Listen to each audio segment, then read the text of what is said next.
So we start off with the three principles that make up the Zero Trust. So in practical terms, it's really a transition from the former position of implicit trust, assuming everything that sits inside a corporate firewall is safe, to a model that assumes that the breach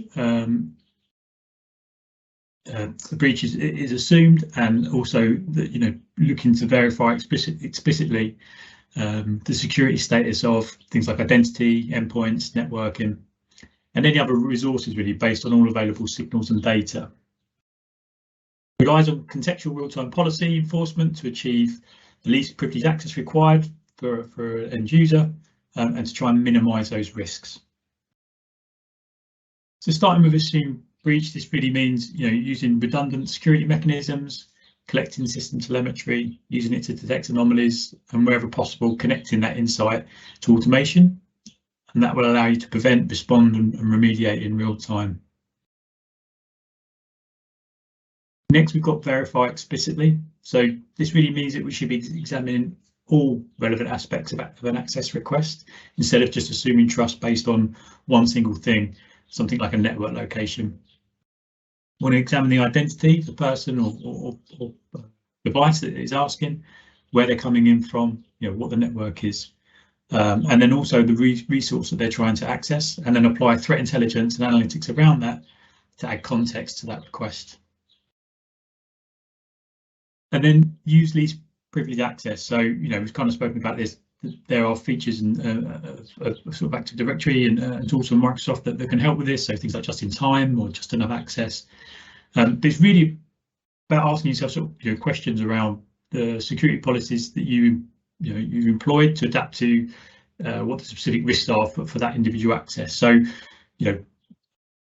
just because I'm an administrator of a domain, for example, it doesn't mean I need to have access to everything all of the time. So this could mean limiting my access specifically to my role within my IT organisation. If I'm working in a support team, I don't need privileges that provide access to sensitive financial and HR data unless I'm providing support around that data.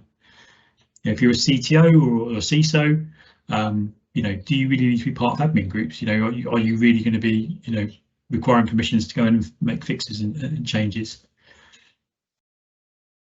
It's about looking at what are the activities that an individual performs on a day-to-day basis, and then applying specific privileges around that. We've mentioned a couple of other technologies. You've got PIM as well, which is privileged identity management. That will help identify the accounts that have got those elevated privileges, and then you can start to understand who's got access to what, and when these accounts are being used. So in terms of the components of the Zero Trust model, the Zero Trust approach really should extend, throughout your entire digital estate. It's not looking at one thing. It's an integrated security philosophy, an end-to-end strategy, rather than just kind of one thing that the security team do, for example. And the way we do this is by implementing Zero Trust across 6 foundational elements, which they refer to as their pillars. Each of these is a source of a signal, or a control plane for enforcement, or a critical resource that needs to be defended. So within this diagram that we're looking at now, it's a simplified diagram of Zero Trust, security with a security policy enforcement engine sitting in the middle. That engine is delivering protection by analysing the signals that are coming in, applying those policies, and then using things like threat intelligence. So Julie spoke about earlier about all the information, all the trillions of signals that come into Microsoft. All of that information is used by them, to build threat intelligence and then feed that back into their products. So just by using those products, you're getting access to that data, or certainly the benefits of that data, and the capture of that. So looking at these 6 pillars, the first one is identity. So whether that represents people, services, IT devices, when an identity attempts to access a resource, you want to verify that identity with strong authentication, and then ensure access is compliant and typical for that identity. One of those principles, following least privileged access principles. Then we've got devices. So once an identity has been granted access to a resource, data can start to flow towards a variety of different endpoints. That could be IoT devices, smartphones, bring your own device, devices managed by partners, customers. It could be an on-premise workload, it could be cloud-hosted servers. And that diversity, which you multi-cloud earlier, can create a massive attack surface area for malicious actors that are trying to attack and gain access to your data. So we need to monitor and enforce that device health and then make sure it's compliant before we allow any secure access. Then we've got data. Ultimately, security teams are protecting data. Where possible, data should remain safe, even if it leaves the device, an application, whether it leaves your infrastructure or your network, the things that are already in control of the organisation. You need to classify, label and encrypt your data and restrict access to it based on those attributes. Then we've got applications. So applications and APIs, they're brilliant. They provide an interface into which the data is consumed. These could be based on-prem. They could have been lifted and shifted to cloud workloads, or they could be modern, software as assurance applications. Applying controls and technologies to discover use of things like shadow IT, ensuring that appropriate in-app permissions are in place, gate access based on real-time analytics, and monitor for abnormal behaviour and control what a user can do really within that environment. So for infrastructure, whether that's on-prem, cloud-based, VMs, containers, microservices, these represent a critical threat vector and perhaps one that all of us from a security point of view are probably most comfortable with. Used to sort of putting our crown jewels, if you like, from a technology point of view into our physical data, blocking everyone out with a firewall. In terms of access, we're going to be looking at versions of infrastructure, configurations, just-in-time access to those to all try and harden up our defences. We want to use telemetry to potentially be able to detect attacks or anomalies, and we want to be able to automatically block and flag risky behaviour and take protective actions. And then finally, for network, ultimately, data is accessed over a network infrastructure. Networking controls can provide critical controls to enhance the visibility of where our data is moving, and then also help prevent attackers from moving laterally across our network. We talk a lot about segmenting networks and deeper going into things like microsegmentation and deploying real-time threat protection, end-to-end encryption, monitoring and analytics. So those are the 6 pillars and part of that model, and we're just going to dive into those pillars a little bit more. So we're going to start with identity, and these are really sort of principles further down within each of these pillars really. So as we said, identities aren't just users, it can represent services or IT devices, and really they are key. Getting the protection of identities right is really key to your strategy for zero trust, because they kind of sit across things like your network, your endpoints, your applications. Using zero trust and having a zero trust mindset, your identity should be functioning as a kind of powerful, flexible, granular way to control that access into your data. You need to ensure that you're verifying and controlling access via identity, and that's going to be key to your zero trust security posture. So we've pulled out some areas here to concentrate on. So verifying the identity with strong authentication. So that's looking at things like MFA, secondary authentication. We've seen already that can have a massive impact on your exposure to malicious actors. We want to ensure that the access that identity has is compliant and it's typical. So again, leveraging tools like things like conditional access, looking at risky sign-ins. As have I logged in, in London, and an hour later I'm logging in from Amsterdam. Those sorts of things, don't add up and should be flagged. And again, you'll keep seeing this come up. It's one of the principles, least privilege access. So don't do your day-to-day work with more permissions than you really need. So once that identity has been verified, we can then control that identity's access to the resources based on your own organisational policies, ongoing risks, and other tools. So this is kind of how we're going to piece this together. We're going to talk about the individual pillar, and then we're going to talk about some recommendations really about things that you can tackle with regards to each pillar. So the first one's there talking about federation. So Azure Active Directory enables strong authentication. It's a point of integration for your endpoints. It's the core of your user-centric policies to guarantee that least privileged access. Synchronization for your on-prem Active Directory enables users to have a single set of credentials using single sign-on. But there's also a number of other features to secure your identity based on access, such as brute force attacks, DDoS, and password spray protection.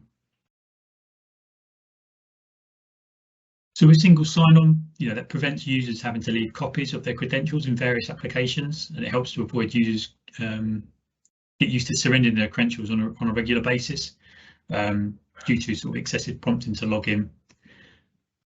That's kind of behaviour drives people just typing in the password and logging in without really looking at what they're being asked, and can lead to sort of your credentials being exposed and people using those to be able to log in under false pretenses. Conditional access. So Azure AD has got conditional access capabilities, and they're kind of the policy decision point for access to the resources based on the user's identity, the environment, the health of their device, and risk, verified explicitly at that point of access. And as you start to build your estate in Azure AD with authentication, authorization, and provisioning, it's important to have strong operational insights as to what's happening within the directory. Planning and reporting, reporting and monitoring is key to enable you to analyze logs from Azure AD, whether that's directly in Azure or with Sentinel, or with a third-party SIEM of your choice.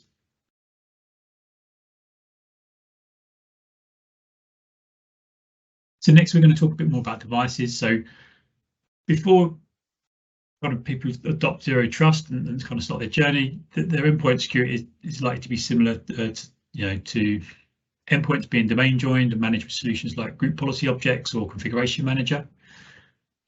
These are great options, but they don't really leverage modern Windows 10 CSPs or require a separate cloud management gateway to allow you to get to cloud-based devices.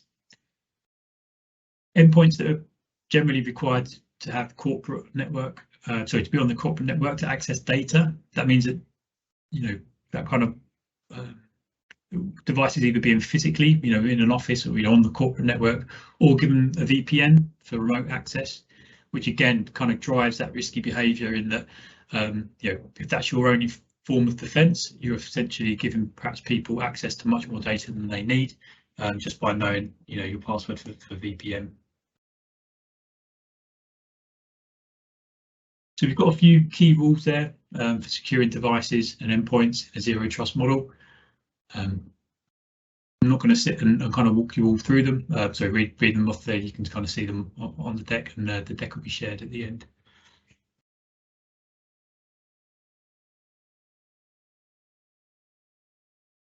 So what are some of the tools and what are some of the actions that you can take to secure devices? So using something like Microsoft Endpoint Manager, you can manage devices from the cloud, whether they're corporate owned devices or bring your own device. To help limit that exposure to risk, you need to monitor every endpoint to ensure each one has a trusted identity, security policies have been applied, and the risk level for things like malware or data exfiltration has been measured, remediated, or deemed acceptable. After your device is registered, users can access your organisation's restricted resources using either their username and passwords or something like Windows Hello for Business. So once you've got those identities for those endpoints sitting within AD, you want to be able to interrogate those, and before access is granted, you want to ensure that they meet the minimum security requirements that you can set as an organisation. So you can establish compliance policies, and they will kind of gate access to your corporate resources to trusted endpoints and mobiles and desktop applications. So you can do things that make sure that your users are accessing organizational data on a mobile device that meets a minimum or maximum operating system, for example. You can ensure that devices aren't jailbroken or rooted.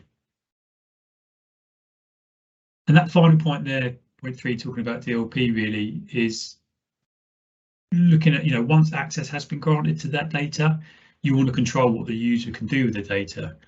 So, for example, going back to the policies that you've set in place, if you've got a user accessing sensitive information from their own device, you want to be able to prevent that end user. You don't want to stop them getting access to do their role or find out the information they need to find out, but you want to be able to prevent them perhaps saving locally onto that machine because it's an unprotected consumer storage location, or sharing it through their local mail or over WhatsApp or something like that. These are all policies that you can put in place to make sure that the data can be accessed, but you still have control of it even when it leaves the network.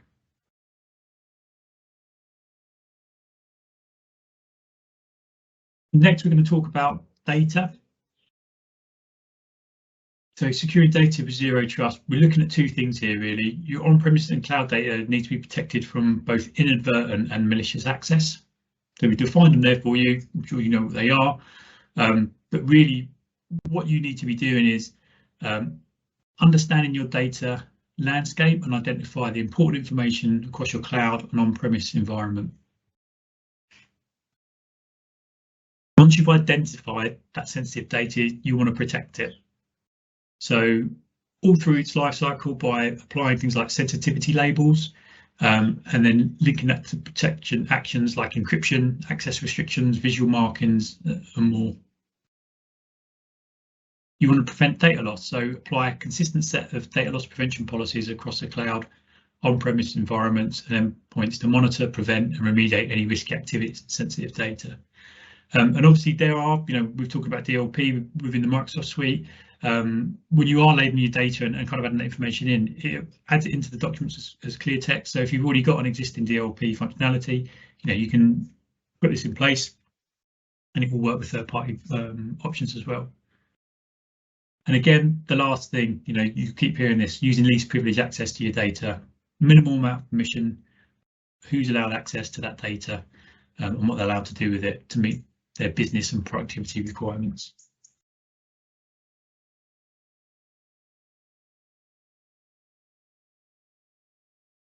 So in terms of implementation, implementing these policies, first up, identify, classify and then label your data. Once that's in place, you've got access to a bunch of tools that can leverage that and allow you to start setting policies and what happens.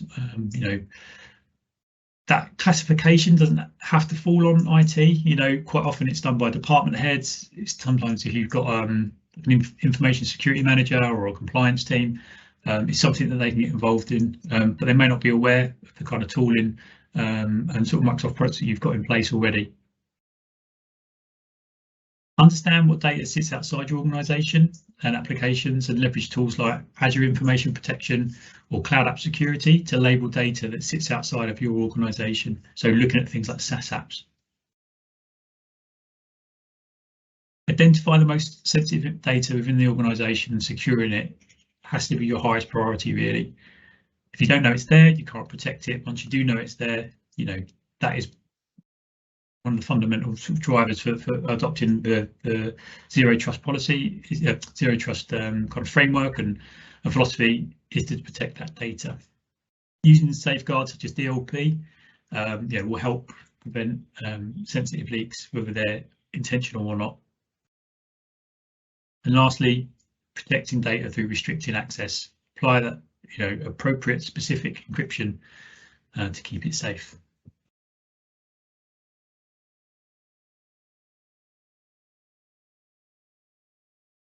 So applications. So this is a key one. I can't remember where I read it. I've written it down, but I can't remember whether it was on a Microsoft call or something else. But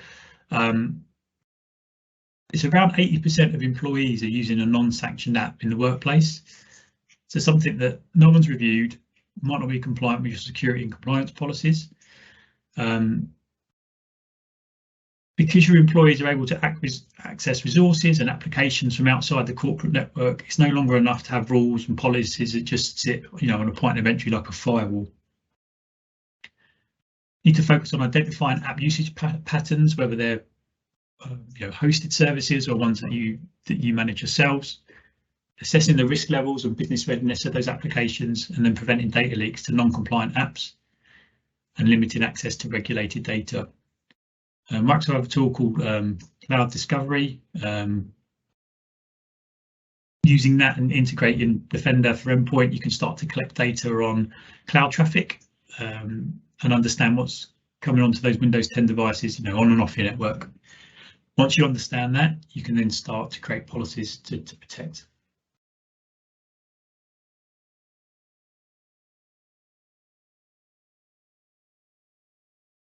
So adopting the Zero Trust model will help you as an organisation ensure that your applications and the data they contain are protected. Applying controls and technologies to discover shadow OT is key. Ensuring that appropriate in-app permissions are in place. Limiting access to data based on real-time analytics. Make sure you're monitoring for abnormal behaviour. Understand and control what your users can do within those applications, and then make sure that you're validating the secure configurations against something like a framework, Zero Trust, or through third party. Most major cloud apps will provide an API for consuming tenant information and receiving correspondent actions. You can use these integrations to monitor and alert when threats and anomalies occur in your environment. Like we said, it's about gathering that information and then setting up policies. And the reason that policies are so important is that it's automated. So you're protecting sensitive information, automatically just by having the policy in place and having users adhere to that. Lots of different policies that you can apply against things like access, activity, anomaly detection, policies that can discover apps that perhaps aren't already known about, policies over files, cloud discovery, and session policies. The point of the policy is not to stop people doing things. It's about to allow them to assess things like risky behaviour, a direct violation of something that you've put in place for a policy, or some suspicious data points and activities within your cloud environment. The policies will help you monitor your trends, help you see security threats easier, and generate custom reports and alerts.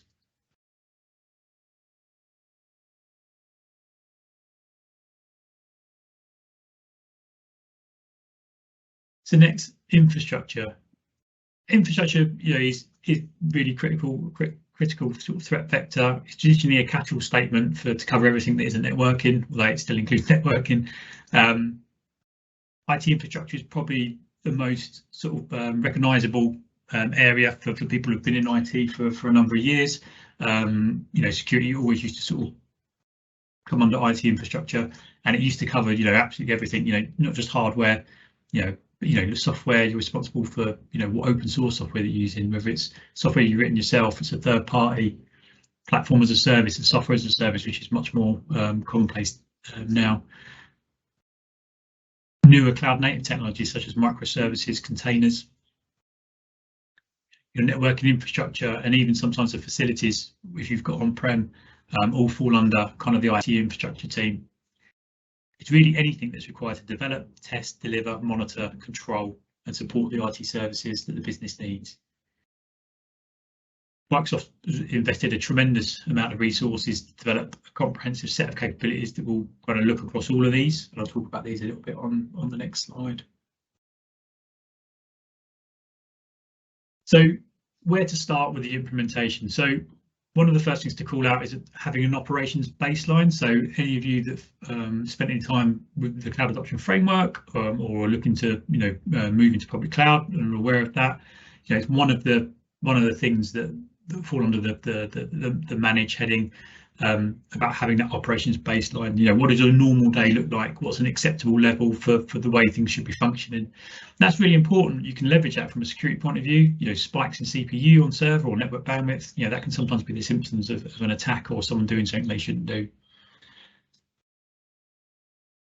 attacks that do happen, you know, are wide ranging, and infrastructure covers a hell of a lot, as we've just mentioned. So to give you an illustration of how an attack may take place, you may well have someone sends in a phishing email that arrives in the user's inbox. The user opens that mail attachment installs some malware. The attacker then gets the user's identity, and then they use that identity to move laterally within the network until the attacker can get to and exfiltrate some sensitive data. So throughout all of those stages, you know, there's 6 stages within that attack that can be monitored, alerted, and an opportunity to stop where it happens. So obviously this is Microsoft focused, you know, things like Exchange Online Protection, that would stop that phishing email coming in. You detect the phishing email, you know, and use Mailflow rules to make certain that it never actually gets to that user's inbox, and you're kind of cutting it off at source. Then you've got things like Defender for 365, so that will look to make sure that attachments are safe. It can test the attachment, it can create a small sandbox and blow that up. Again, it will, perhaps you'll get an email but no attachment. Again, you're kind of preventing it there. When that malware was being installed, local anti-malware, so Defender for Endpoint in this case, you know, we'll be able to see that, identify it as malware and stop it. Again, another area for you to be able to stop that attack from happening. Defender for Identity takes note of sudden account changes, so like privilege escalation. So again, something that, you know, or someone accessing, you know, something that they shouldn't or commonly wouldn't try. That can be reported on. You know, if it can be reported on, it can set an alert. You can set an alert, you can create an automation, you can create an action. And the last couple of points, really, you know, looking for things like anomalous behavior, Microsoft Defender for cloud apps, things like we mentioned earlier, impossible travel, credential access, or an unusual download, something out of the ordinary, can all be captured. So you've got 5 or 6 stages in that attack with 5 or 6 different products that all can, you know, kind of stop that attack from happening and really start to build you defense in depth. Is something that we talk about quite a lot at Cloud Direct, and about building, you know, that much like with your network, you want to segment that over time. Microsegment, you know, the same with this, kind of building different rings of defense that potentially can catch a malware or, you know, an attacker gaining access to something they shouldn't. So the second point there really is talking about app identity, you know, things being configured and deployed consistency. Azure policy is something that sits within the Azure environment, essentially guardrails to help risk configurations and insecure deployments of infrastructure. Good set of policies means your infrastructure is deployed from a secure position at the outset. User policy, you know, it's assigned and enforced when creating things, you know, resources, workloads, and check and balance that you're deploying your resources in a secure manner. Policies can restrict direct technical characteristics around your infrastructure, such as the regions it can be deployed, if you've got data restrictions, you know, what VM specs you can use, and so on. That's great. You can kind of catch that at the front, but, you know, what about changes to the OS? Well, there's the guest configuration extension for Windows and Linux workloads. That'll keep your OS in line and stop configuration drift. So it may well be that people are making changes that are, you know, completely you know, innocent changes. They're things that need to be done, but there should be a process for that. And, you know, when it does happen, it should get flagged if it's not gone through the, you know, the correct process. And then we've got a bit more on just in time, which I think we've covered on the other slides. So finally, we've got network. So again, this goes back to, instead of believing everything sit behind a corporate firewall is safe, you have an end-to-end zero trust strategy that assumes breaches are inevitable. It means that you must verify each request on its merits if it originates from you know, an uncontrolled network.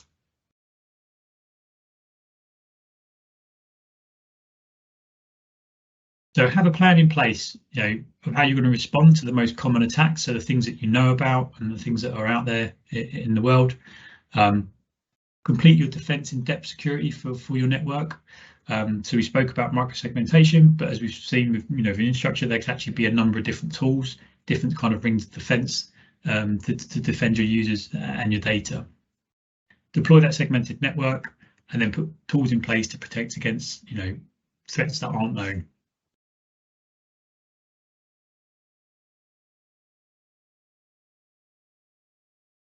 So how can we do that? Network segmentation, assume breach, assume that, just because one area of your network is safe, the one next to it isn't. How do you protect, if someone has access to it, how do you protect everything that is around it and connected to it? So there's some kind of high level stuff that you can do. Every Azure virtual network, public IP should be protected by some form of firewall and DDoS. The great news is with Azure, you get an element of DDoS that is already in place. Microsoft do that as a matter of course for anything that's got that's publicly facing. You can uplift that DDoS if you kind of live on the internet, in terms of if you've got a business that is completely web facing. There's options to get much more around sort of SLAs and visibility of attacks when they happen, and help you respond to those quicker. Every web API mobile application that's going out, you should be using a WAF to protect it. If your infrastructure is more IaaS based on something like Azure, then people have used Jumpbox in the past. There's actually a service called Azure Bastion that you can use. That's effectively Jumpbox as a managed service from Microsoft. So you're no longer concerned about maintaining another server. You don't have to worry about people getting access to that. You can kind of do everything through Azure Bastion. And much like with the Jumpbox, it kind of reduces the entry into your VMs down to a single point, which can be secured. Some of that's done by Microsoft, some of that's done by yourself, but it just allows you to take all of those VMs, take them all offline, none of them get out on the internet. That reduces a massive attack vector for people that are trying to get into your network. And then if you are leveraging things like PaaS, something like storage, look at things like Azure Private Link. So you're not sending any information over any public networks to get access to those services. And then look at, encryption for traffic. We're all very used to doing VPNs between sites. But, is there a case to have the internal traffic encrypted, between not perhaps between sites, but even within the data center itself, or within your infrastructure itself. So just as a summary there, look at the zero trust principles. These are some of the things that you can do. I actually had a note in here which brings us back to one of our first slides that Julie shared. Basic security hygiene, protects 98% of attacks. So that's really looking at things that are, that are within our control. There's tooling out there. We've seen already that there's tooling from Microsoft that you can put in place and will allow you to, protect your users, protect your data. I read another stat somewhere around 80% of all breaches could have been stopped by an up-to-date patching routine. I think that's one, it just seems so simple, but it is something that people miss. It's almost one of those things that's too simple that people don't think about. They set it up once and then they go back to it. So that's, 80% of all attacks that have happened have been known knowns, things that people have known about, and there's a fix there in place, but they just haven't applied it. So having that visibility and understanding and the monitoring and the bringing the analytics back is absolutely key for you to not just secure this once. This isn't a one-time thing, it's a continuous fight. People are constantly probing your defenses and looking for opportunities to get in and attack data. So going back to those principles, just to sum up: assume breach, build processes and systems that will assume a breach has already happened or that it soon will. Verify explicitly, always authenticate and authorize based on all the available data signals. So that includes your identity, the location, the health of the device, what service, workload, key what data they're trying to access as well. And you probably see hearing it, but yeah, least privileged access, looking at things like just in time, just enough access, you reduce that window and that kind of with the kind of just in time. And just enough, you are reducing the amount of exposure your data has to potential attacks.